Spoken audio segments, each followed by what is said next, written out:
अनुशासन कमिटी छ कि छैन? अनुशासन कमिटीको चिफ नै म हो। भनेपछि सर्वे सर्वा तपाईँ किम जो नै हुनुभयो नि सर? मै हो त। उत्तर कोरिया नेपालमा आयो होइन सर? मिलाउँछु भनेपछि तपाईँको पार्टीमा चाहिँ हुन्छ बहादुर हनुमान मात्रै बस्नु पर्दो रहेछ होइन सर? यस्तो भक्त मात्रै, तपाईँलाई कार्यकर्ता चाहिएको छैन, सुन्नु न, श्रमदाता पनि चाहिएको छैन, तपाईँले भनेको मान्ने मान्छे मात्रै बस्नु पर्यो। यस्तो छ, त्यो चाहिँ झन्डै झन्डै त्यस्तै पनि हो। कुरो बुझ्नुभयो नि, झन्डै झन्डै त्यस्तै त्यस्तै पनि हो। भनाइको मतलब यो मान्छे कस्तो खालको मान्छे हो, यसको सोच कस्तो हो, यो कस्तो मनस्थिति बोकेको मान्छे हो भन्ने कुरा त सबै स्पष्ट छ क्या, छर्लङ्गै छ के। साँच्चै भनेको यतिको मान्छे त मैले देखाएको थिएन के। यसको अगाडि त केपी ओलीलाई पनि म बरु पूजा गर्छु, साँच्चै म त्यस्तो लाग्न थालिसक्यो क्या अब। केपी ओली त महान रहेछन् के।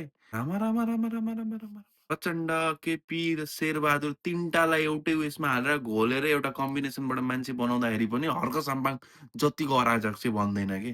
यतिको फटा, यतिको मनस्थिति बोकेको, यतिको खराब चाहिँ बन्दैन के।